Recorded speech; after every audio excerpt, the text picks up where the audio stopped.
ఉన్న బంగారాన్ని విడిపించి ఆ రోజు ఆన్లైన్ రేటుకే మేము కొంటాం. Sharma gold company. నమస్కారం, వెల్కమ్ టు సుమన్ టీవీ. నేను గీతాంజలి. ప్రస్తుతం మనతో పాటు ప్రముఖ జ్యోతిష్యులు బ్రహ్మశ్రీ నందిభట్ల శ్రీహరి శర్మ గురువు గారు ఉన్నారు. వారితో మాట్లాడదాం. గురుగారు నమస్కారం అండి.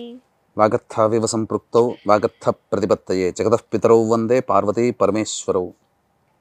సదాశివసమారంభాం శంకరాచార్య మధ్యమాం అస్మదాచార్యపర్యంతం వందే గురుపరంపరాం. ఆదిత్యాయ చ సోమాయ మంగళాయ బుధాయ చ గురుశుక్రశనిభ్యశ్చ రాహవే కేతవే నమః. శృంగేరి జగద్గురు పీఠాధిపతులకి, కంచి పీఠాధిపతులకి నమస్కారములు తెలియజేసుకుంటూ కార్యక్రమాన్ని ప్రారంభిద్దాం. గురుగారు, కార్తీక మాసం దాదాపుగా సగం పూర్తయిపోయినట్లే. అంటే కార్తీక మాసం అనగానే సోమవారాలు చాలా విశేషంగా చెప్తారు. అలాగే ఏకాదశి, ద్వాదశి, పౌర్ణమి అనేది ఇంకా విశేషం.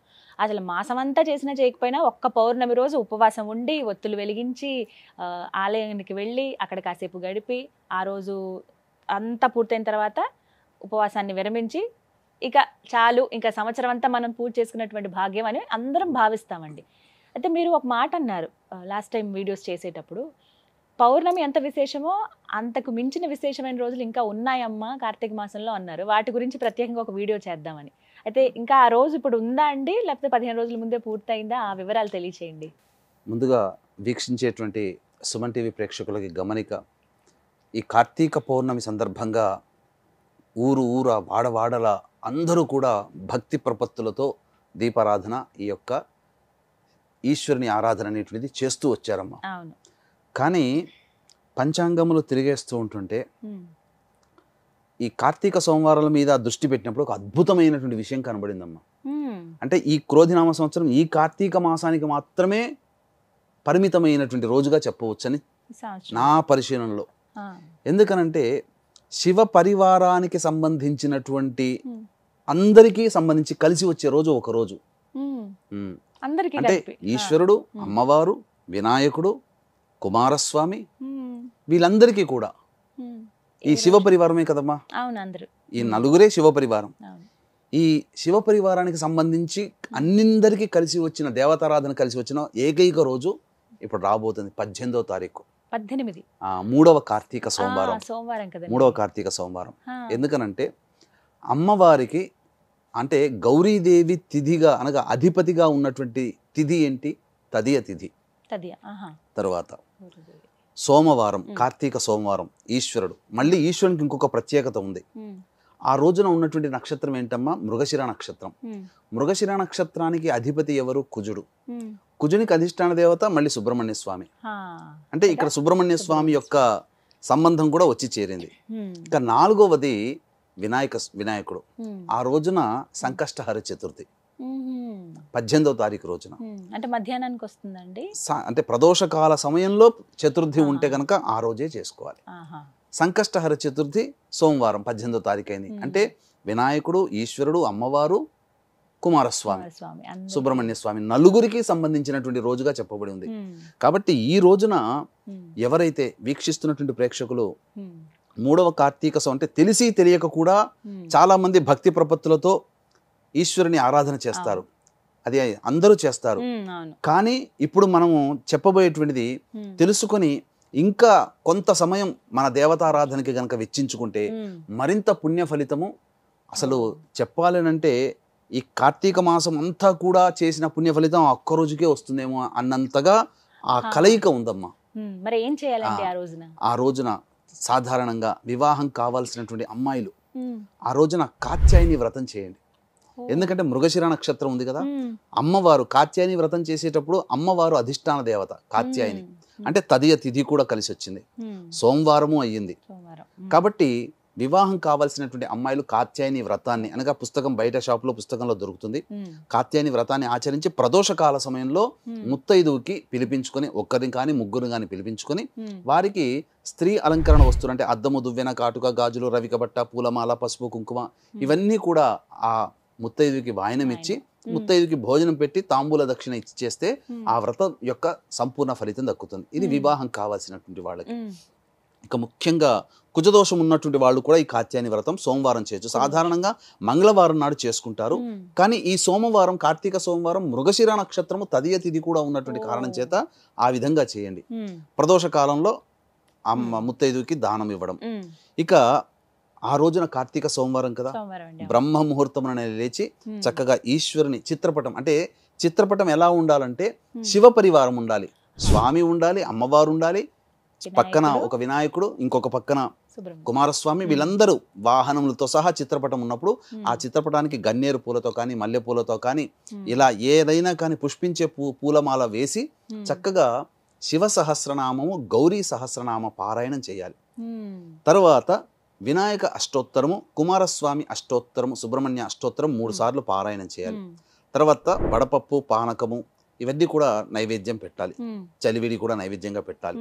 ఇక కుజదోషంతో బాధపడుతున్నటువంటి వాళ్ళు సుబ్రహ్మణ్య స్వామి అనగా శివాలయానికి చేరుకుంటే ఆ శివాలయంలో శివ పరివారం అంతా ఉంటారు. గణపతి ఉంటాడు, సుబ్రహ్మణ్య స్వామి ఉంటాడు, అమ్మవారు ఉంటాడు, ఈశ్వరుడు ఉంటాడు. ఆ రోజున చక్కగా అర్చనాభిషేకాదులు ఆ దేవాలయంలో గోతనామాలతో జరిపించుకోవడం ద్వారా వాళ్ళ సంకల్పం అనేటువంటిది అతి శీఘ్రముగా నెరవేరుతుందమ్మా. ఈ శివ పరివారం సంబంధించిన అన్ని కలిసిన రోజు ఆ ఒక్కరోజే ఉంది, 18వ తారీఖు. ఇక మరొక్క విశేషం ఏంటంటేనమ్మా, ప్రదోషకాలం సాయంకాలం 6:30 కల్లా తదియ వెళ్ళిపోతుంది, చవితి వస్తుంది. ఆ తరువాత మధ్యాహ్నం 3 గంటలకల్లా మృగశిర నక్షత్రం వెళ్ళిపోతుంది. అంటే ప్రదోషకాల సమయానికి సూర్యాస్తమయం 6:03, 6:04 ఉంది. ప్రదోషకాల సమయానికి శివుడి నక్షత్రమైనటువంటి ఆరుద్ర నక్షత్రం ఉంది. ఇంకా విశేషం అమ్మా సోమవారం. కాబట్టి ఈ ప్రదోషకాల సమయంలో ఎవరైతే ఉపవాసం అనగా పూర్తిగా ఆ రోజంతా ఉపవాసం ఉంటే మహాపుణ్యం అమ్మ. ఉపవాసం ఉండి ఈశ్వరుడికి అన్నాభిషేకం చేయించండి. చాలా ఆరుద్ర నక్షత్రం ఉన్నప్పుడు చేస్తారమ్మా. పైగా ప్రదోషకాల సమయంలో సోమవారం ఉంటుంది ఆరుద్ర నక్షత్రం. కాబట్టి దేవాలయంలో చేయగలిగే అవకాశం ఏంటంటే భగభగమండే అన్నముతో కాదమ్మా, అన్నముని పూలలాగా ఉండాలి. అంటే గంజి వారిస్తే చక్కగా వస్తుంది. మనం ఇంట్లో ప్రెషర్ కుక్కర్ లో పెట్టుకుంటే ముద్ద అవుతుంది. గంజి వారిస్తే చక్కగా పలుకులుగా వస్తుంది. కాస్త ఆరబెట్టి చల్లబడ్డ తర్వాత గోరువెచ్చగా మరీ వేడిగా కాకుండా ఆ ఉన్నటువంటి దాంట్లో అన్నాభిషేకం చేస్తే ఆ ఈశ్వరుడు ఆరుద్ర నక్షత్రము సోమవారము ఆ కలిసి వచ్చిన రోజు మాత్రం ఇంకా మళ్ళీ రేదమ్మ. అంతటి పవిత్రమైనటువంటి రోజుగా చెప్పబడింది. ఇంకా ఆ రోజున గనక అంతా ఉపవాసం ఉండి సాయంకాల ప్రదోషకాల సమయంలో చిన్న పని గనక చేస్తే సాక్షాత్తు ఈశ్వరుని కటాక్షం లభిస్తున్నాము. ఏంటి గురువుగారు? తప్పకుండా వీక్షించేటువంటి సుమన్ టీవీ ప్రేక్షకుల గమనిక, ఈ యొక్క కార్తీక మాసం ఆఖరి సోమవారం నవంబర్ 25వ తారీఖు రోజున తండ్రి వైపు 6 తరాలు తల్లి వైపు 3 తరాల్లో కుటుంబంలో ఏవైనా దుర్మరణాలు ఉంటే అవి పితృదోషంగా చెప్పబడి ఉంటుంది. ఈ పితృదోషానికి గోకర్ణ క్షేత్రంలో నవంబర్ 25వ తారీఖు రోజున చేయించడం జరుగుతుంది పితృదోష నివారణ పూజలు. వీటి వల్ల కుటుంబ సభ్యుల మధ్య అవగాహన ఉండకపోవడం, పెళ్లిళ్ళు కాకపోవడం, సంతానం కలగకపోవడం, ఏ పని పూర్తి కాకపోవడం, ప్రతిదీ కూడా ఆలస్యం అవడం అనేటువంటిది జరుగుతుంది. ఈ అవకాశాన్ని ప్రేక్షకులు చక్కగా వినియోగించుకోగలరు. ఏం చెయ్యాలి ఆ సమయానికి అని అంటే అమ్మా, నిజంగా చెప్పాలంటే ఆరుద్ర నక్షత్రం అంటే సాక్షాత్తు శివ నక్షత్రం, పైగా సోమవారం నాడు కలిసి వచ్చింది కాబట్టి చంద్రమండలంలో ఆకాశంలో చంద్రుని చూడాలమ్మా. చంద్రుని గనక చూసి చంద్రుని పక్కనే అంటే ఆరుద్ర నక్షత్రం ఉంటుంది, ఆరుద్ర నక్షత్రాన్ని ఆకాశంలో దర్శనం చేసుకోవాలి. దానివల్ల ఈశ్వర అనుగ్రహం కలుగుతుంది. ఎందుకంటే ఈశ్వరుడి నక్షత్రం అది. అన్నాభిషేకం చేసి తర్వాత అర్చన జరిపించుకొని అనగా నక్షత్ర మండలంలో ఆరుద్ర నక్షత్రాన్ని దర్శించుకోవాలి. మీరందరూ అడగవచ్చు, వీక్షించే ప్రేక్షకులు కూడా, మీరంటే తెలుసుకోగలుగుతారు, మాకెలా తెలుస్తుంది అది. అయితే ఇక్కడ గమనించాల్సింది ఏంటంటేనమ్మా, చంద్రుడు ఎక్కడ ఉంటాడో, చంద్రుడు ఏ నక్షత్రంలో సంచరిస్తుంటాడో ఆ నక్షత్రం పక్కనే చంద్రుడు ఉంటాడు. ఇదొక బండ గుర్తు. ఇప్పుడు ఈ రోజు మృగశిర నక్షత్రం, ఆ రోజున మృగశిర నక్షత్రం ఉంది. సాయంకాలం ప్రదోషకాలానికి మధ్యాహ్నం 3 గంటలకి ఆరుద్ర నక్షత్రం వస్తుంది. ఆ సమయంలో చంద్రుడు గనక ఆకాశంలో చూస్తే చంద్రుని పక్కన ఏ నక్షత్రం అయితే ఉంటాయో సమూహము, ఆ నక్షత్ర సమూహంలో ఉంటాడు. ఆరుద్ర నక్షత్రానికి ఆనుకునే చంద్రుడు ఉంటాడు. ఎందుకంటే ఆరుద్ర నక్షత్రంలో చంద్రుడు సంచరిస్తున్నాడు కాబట్టి ఇక సందేహమే లేదు. ఎలా గుర్తుపట్టడం ఆరుద్ర నక్షత్రాన్ని అంటే, ఆరుద్ర నక్షత్రం యొక్క రూపం ఎలా ఉంటుందంటే తాండవిస్తున్నటువంటి నటరాజు యొక్క స్థితి ఉంటుంది, ఇలా ఉంటుందన్నమాట. కాబట్టి మీకు ఆకాశంలో చూస్తే ఎక్కడైనా కానీ ఒక 3 చుక్కలు, 1, 2, 3 ఒక్కొక్క చుక్కకి మధ్య సమాంతరమైన డిస్టెన్స్ ఉంటుంది. ఆ 3 చుక్కలు ఒకే రేఖ మీద ఉంటుంటాయో అదే ఆరుద్ర నక్షత్రం. అంటే ఆరుద్ర నక్షత్రం చాలా నక్షత్రాల సమూహం. గుర్తుపట్టడం కోసం ఒక 3 నక్షత్రాలు ఒకే గీతలాగా వరుసగా ఉంటాయి చంద్రుడి పక్కన. అది ఆరుద్ర నక్షత్రం. ఒక్కసారి నమస్కారం చేసుకోండి. ఈ శివ దర్శన ప్రభావం వల్ల అన్నాభిషేకం చేసుకోవడం వల్ల, లేదా మామూలుగా నేను అభిషేకం చేసుకోవచ్చు. ప్రదోషకాల సమయంలో ఆరుద్ర నక్షత్రం ఉన్నప్పుడు వివాహం కావాల్సినటువంటి అబ్బాయిలు అమ్మాయిలు పటిక బెల్లం పొడిని నీటిలో వేసి ఆ నీటితో ఈశ్వరుడికి అభిషేకం. ఉద్యోగం కావాల్సినటువంటి ఎవరైనా కానీ, ఉద్యోగంలో అభివృద్ధి కావాలనుకునే వాళ్ళు, బదిలీ కావాలనుకునే వాళ్ళు ఎవరైనా చెరుకు రసంతో ఈశ్వరుడికి అభిషేకం. ఆరోగ్యం కావాల్సినటువంటి వాళ్ళు నెయ్యితో అభిషేకం చేసుకోవాలి. ఇలా పలు రకాలైనటువంటి ద్రవ్యములతో చేస్తే చాలా విశేషమైనటువంటి పుణ్య ఫలితం. ఆ ప్రదోషకాల సమయంలో చేసి అర్చన చేసి ఈశ్వరుని దర్శించుకోండి. చాలా పుణ్యమైందమ్మా.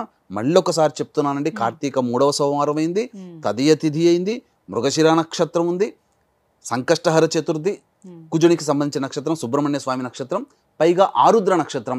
ఈ 5 రకాలైనటువంటి యోగాలు కలిసినటువంటి శుభ సమయం అది. పైగా సాధ్య యోగం కూడా ఉందమ్మా, వణిజాకరణం ఉంది. ఇవన్నీ కూడా సంపూర్ణంగా యోగాన్ని ఇచ్చేటువంటిదమ్మా. కాబట్టి వీక్షించేటువంటి ప్రేక్షకులు ఏమాత్రం కూడా అలసత్వం చేయకుండా మీ భక్తి ప్రపత్తులతో ఆ యొక్క సంబంధించినటువంటి దేవతారాధన చక్కగా చేసుకోండి.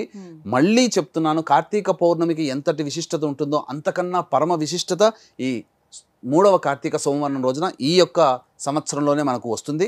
కాబట్టి అభిషేకం చేసుకునే వీలు లేని వాళ్ళు కనీసము 720 ఒత్తులతో దీపారాధన దేవాలయంలో చేయండి. ఆ ఆరుద్ర నక్షత్రం ఉన్న సమయంలో, అనగా 6:04 నుంచి 7 గంటల లోపల ఈ యొక్క దీపారాధన చేయొచ్చు. దానములు చేసిన ఈశ్వర సమూహం ఉన్నటువంటి రోజమ్మది.